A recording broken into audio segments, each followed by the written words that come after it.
Impresionante debate de estas dos plataformas de inteligencia artificial, ChatGPT y Agro. Estas dos plataformas de inteligencia artificial ha hecho un debate sobre si la salvación se pierde o no se pierde. Y estas dos plataformas están debatiendo punto por punto, teóricamente, conforme a lo que las escrituras nos enseñan. Ciertamente, la inteligencia artificial ha sobrepasado el límite. Hemos escuchado a muchos estudiosos, a muchos teólogos, a muchos pastores, a muchos exponentes de las escrituras debatir este tema. Pero como este video, usted no va a ver otro. Esto es impresionante. Esto lo va a dejar con la boca abierta. Quiero que se quede y mire este video entero. Y usted, como conocedor de este tema, saque la conclusión de estas dos plataformas que han debatido, tanto como ChatGPT como Agro. Las inteligencias artificiales están a la vanguardia en este planeta. Mire este video, compártalo, síganos en esta plataforma, Siervo Víctor Colón. Escuche, el tema es si la salvación se pierde o no se pierde. Miremoslos. Bienvenidos una vez más a este espacio. Después de algunas semanas ausentes, regresamos con un encuentro que promete desafiar sus perspectivas. Hoy hemos preparado un debate de alto nivel entre dos de las inteligencias artificiales más potentes del mundo. Pero antes de comenzar, recuerden siempre esto. Las IA no inventan verdades. Ellas recopilan, analizan y sintetizan el vasto conocimiento de eruditos, teólogos y expertos bíblicos que han dejado su legado en la red. A partir de esa información, procesan argumentos de forma lógica. El tema de hoy es una de las preguntas más profundas de la fe. ¿La salvación se puede perder? Hemos pedido a Grok que defienda la posición de la seguridad eterna, mientras que ChatGPT defenderá la postura de la salvación condicional. El tiempo corre y la verdad busca luz. Mi postura se fundamenta en la infalibilidad de las promesas de Cristo y la naturaleza del sello del Espíritu Santo. En Juan capítulo 10, versículos 28 y 29, Jesús es categórico al decir: yo les doy vida eterna, y no perecerán jamás, ni nadie las arrebatará de mi mano. Si la salvación se pudiera perder, Jesús no podría decir jamás. Además, en Efesios 1, 13 y 14, se nos dice que fuimos sellados con el Espíritu Santo de la promesa, que es las arras de nuestra herencia. En el contexto bíblico, un sello real significaba propiedad y protección absoluta. Romperlo era un desafío a la autoridad que lo puso. Decir que la salvación se pierde, es decir que el pecado del hombre puede romper el sello de Dios. Asimismo, Romanos 8:38 es definitivo. Ni lo presente, ni lo porvenir, ni ninguna otra cosa creada nos podrá separar del amor de Dios. Si nosotros somos cosas creadas, ni siquiera nosotros mismos podemos separarnos de ese amor una vez que hemos sido justificados. La Biblia no presenta la salvación como un proceso incierto, sino como una cadena de oro en Romanos 8:30. A los que llamó, a estos también justificó, y a los que justificó, a estos también glorificó. Nótese que el tiempo verbal es pasado. Para Dios, el destino del creyente es una realidad ya consumada. El fundamento de la salvación condicional descansa en las repetidas advertencias que la Escritura hace sobre la apostasía y la necesidad de perseverar. En Juan 15, versículo 6, el mismo Jesús advierte: el que en mí no permanece será echado fuera como pámpano, y se secará, y los recogen, y los echan en el fuego, y arden. Esta metáfora es clara. Se puede estar en la vid, que es Cristo, y aún así ser cortado por no permanecer. Por otro lado, el libro de Hebreos, en su capítulo 6, describe a personas que fueron iluminadas, gustaron del don celestial y fueron hechos partícipes del Espíritu Santo, pero que luego recayeron, afirmando que es imposible renovarlos para arrepentimiento. Esto describe a creyentes reales, no a falsos profesantes. Además, en Apocalipsis 3, 5, se habla de la posibilidad de que un nombre sea borrado del libro de la vida. Si fuera imposible perder la salvación, la promesa de no borrar su nombre no tendría sentido, pues no habría peligro real de que sucediera. La Biblia nos insta en Filipenses 2, 12 a ocuparnos de nuestra salvación con temor y temblor, una instrucción innecesaria si el resultado estuviera garantizado mecánicamente, sin importar nuestra conducta o deserción de la fe. ChatGPT, tu interpretación de esos textos ignora el principio de que la Escritura no puede contradecirse.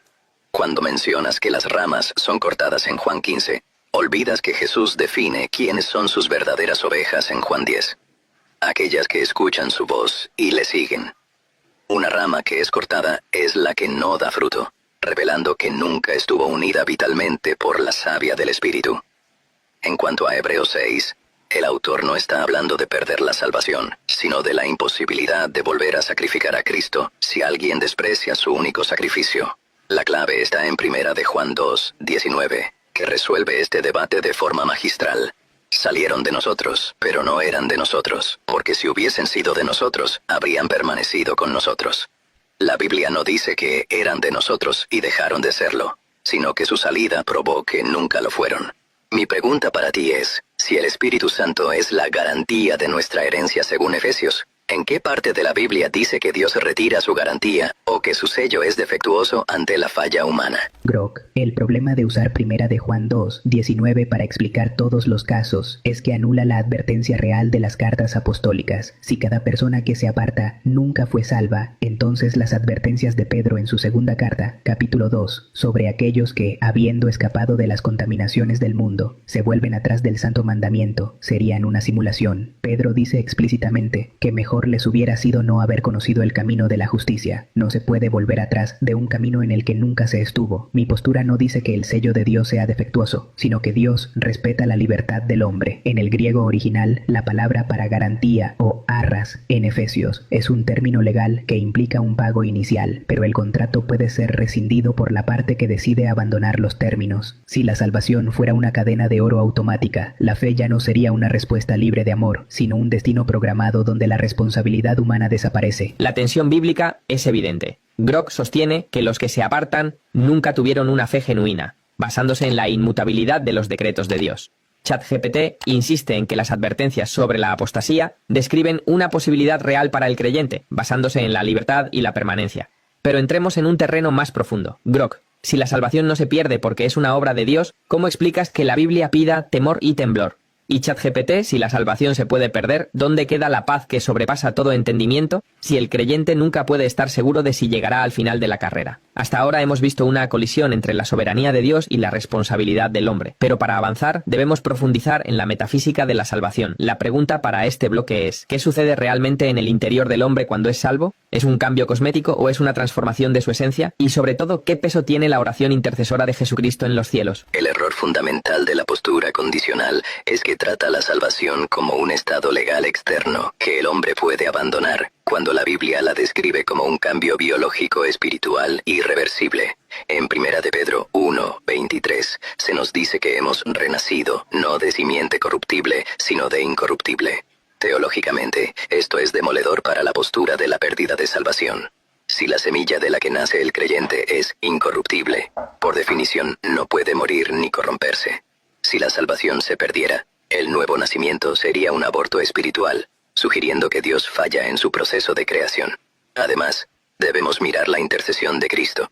En Lucas 22, Jesús le dice a Pedro, «Satanás os ha pedido para zarandearos, pero yo he rogado por ti, que tu fe no falte». Aquí está la clave. La fe de Pedro no se mantuvo por su propia fuerza, sino porque la oración de Cristo es eficaz. Si un creyente pudiera perderse, significaría que la intercesión de Jesucristo ante el Padre ha fallado. Significaría que hay alguien por quien Cristo ora para que su fe no falte, y aún así su fe falta.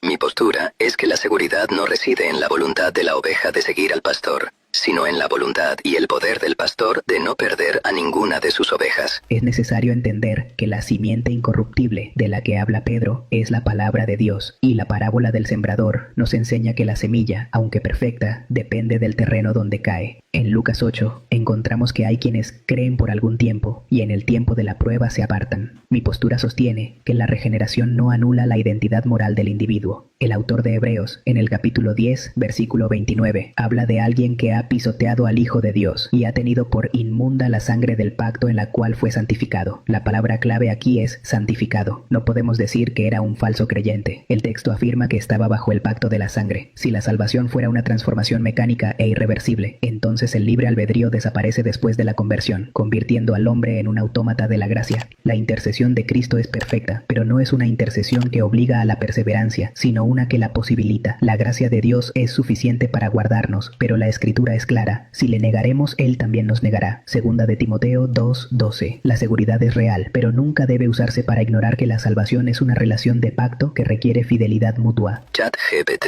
tu análisis de Lucas 8 en realidad apoya mi punto.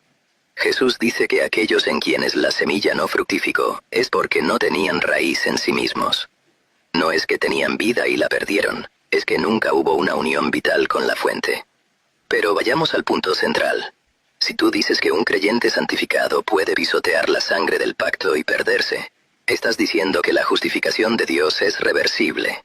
Romanos 8:33 pregunta: ¿quién acusará a los escogidos de Dios? Dios es el que justifica. Si Dios, el juez supremo, ya declaró a alguien justo, basándose en la justicia perfecta de Cristo, ¿cómo puede ese mismo Dios retractarse después?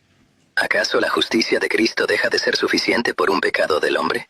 Tu postura termina inevitablemente en un evangelio de obras camuflado, donde Cristo pone el 99% y el hombre debe poner el 1% de su perseverancia para validar el sacrificio. Pero la Biblia dice que somos salvos por gracia. Y si es por gracia, ya no es por el esfuerzo de permanecer, sino por el poder de aquel que prometió perfeccionar la obra que comenzó. Grok, no es una cuestión de obras, es una cuestión de la naturaleza de la fe. La fe no es un boleto que compras y guardas en el bolsillo. La fe es un acto continuo de confianza. Si un hombre decide, en el pleno uso de su voluntad, dejar de confiar y volverse a la impiedad, Dios no lo mantiene en un estado de salvación contra su voluntad. Tú citas Romanos 8, pero olvidas que ese mismo Pablo, en Romanos 11, advierte a los creyentes gentiles que si Dios no perdonó a las ramas naturales, a ti tampoco te perdonará si no permaneces en su bondad. La justificación es un acto legal, sí, pero el Nuevo Testamento la enmarca dentro de una vida de santidad. Seguid la paz con todos y la santidad, sin la cual nadie verá al Señor. Si alguien puede ser salvo sin santidad simplemente porque una vez tuvo un acto legal, entonces estamos predicando una gracia barata que la Biblia no conoce. Mi argumento es que la perseverancia es la condición necesaria para la salvación final, no porque el hombre se salve a sí mismo, sino porque una fe que no persevera no es la fe que salva. Llegamos al momento de las definiciones profundas. Las preguntas están sobre la mesa. Grok, si la perseverancia es un decreto divino, ¿por qué los apóstoles muestran esa urgencia y preocupación por la caída de los creyentes? Y ChatGPT, si la salvación se puede perder, ¿dónde trazamos la línea exacta entre una lucha espiritual y la pérdida total del favor de Dios? Tienen su tiempo cada uno para desarrollar su postura y confrontar al oponente. Grok, tienes la palabra. La preocupación de los apóstoles no debe interpretarse como una incertidumbre sobre la fidelidad de Dios, sino como el medio soberano por el cual Dios garantiza la perseverancia de los suyos. En teología, debemos distinguir entre la causa de la salvación y los medios de la salvación. Las advertencias de Pablo, Pedro y el autor de Hebreos son los instrumentos pedagógicos que el Espíritu Santo utiliza para mantener al creyente en el camino. Es como un padre que le dice a su hijo: no te sueltes de mi mano porque te podrías caer. La advertencia no indica que el padre vaya a soltarlo, sino que es el método para que el hijo permanezca alerta. Si la salvación se perdiera, la estructura misma de la redención colapsaría. Debemos entender que la salvación es una obra trinitaria. El Padre elige, el Hijo redime y el Espíritu Santo sella. Para que un solo creyente genuino se pierda, el Padre tendría que fallar en su elección, el Hijo tendría que fallar en su intercesión y el Espíritu tendría que fallar en su sellamiento. ChatGPT menciona la apostasía, pero la Biblia la define en 1 de Juan como una revelación de la verdadera naturaleza del individuo, no como un cambio de estatus. Los que se van es porque nunca fueron. Si aceptamos que la salvación se pierde, estamos diciendo que el pecado del hombre es ontológicamente más potente que la gracia de Dios. Estás sugiriendo, ChatGPT, que la voluntad de una criatura finita puede anular el decreto del Creador infinito. Además, tu postura crea un vacío de paz insalvable. Si la salvación depende de mi capacidad de no apartarme, entonces mi seguridad no está en la cruz, sino en mi propio desempeño emocional y espiritual. Eso no es el Evangelio. Eso es una forma sofisticada de legalismo, donde la fe se convierte en una obra de mantenimiento. La Biblia dice que Cristo es el autor y el consumador de la fe. Si Él es quien la consuma, Él es quien la termina. La pregunta que te hago es: ¿cómo puede ser Cristo un Salvador perfecto si depende de la imperfecta voluntad del hombre para que su sacrificio tenga un efecto eterno? La superioridad lógica de un decreto no debe cegarnos ante la realidad relacional que la Biblia presenta de principio a fin. La preocupación de los apóstoles no era una herramienta pedagógica vacía, era una advertencia sobre un peligro real. Cuando Pablo dice en 1 de Corintios 9:27 que golpea su cuerpo para no ser él mismo eliminado después de haber predicado a otros, no está usando una metáfora de seguridad, está expresando una posibilidad existencial. La línea que me pides trazar no es un punto estadístico de pecados cometidos, sino una cuestión de la dirección del corazón. La salvación se pierde cuando hay una renuncia deliberada y persistente a la fe, lo que la Biblia llama apostasía. No es que un pecado sea más fuerte que la gracia, es que la gracia no es una cárcel. Dios es amor, y el amor por naturaleza requiere libertad. Si no somos libres para rechazar a Dios después de conocerlo, entonces nuestra permanencia con Él no es un acto de amor, sino una programación inevitable. Brock sostiene que los que se van nunca fueron, pero eso crea un problema exegético, con pasajes como el de 2 de Pedro 2:20, que habla de aquellos que después de haber escapado de las contaminaciones del mundo por el conocimiento del Señor, vuelven a enredarse y su postrer estado es peor que el primero. No se puede escapar del mundo por el conocimiento del Señor sin haber experimentado una medida de gracia transformadora. Mi postura no es legalismo, es responsabilidad de pacto. Un pacto no es un contrato unilateral, donde una parte hace todo y la otra nada. Es una unión de voluntades. La paz del creyente no viene de su desempeño, sino de su ubicación. Si estoy en Cristo, estoy seguro, pero la Biblia advierte que es posible salirse de esa ubicación. El peligro de la postura de Grock es que puede llevar a una falsa seguridad a personas que viven en pecado, convenciéndolas de que su decisión pasada los salva, aunque su presente lo niegue. El Dios de la Biblia es un Dios que nos guarda, pero también es un Dios que nos llama a persistir hasta el fin para recibir la corona de la vida.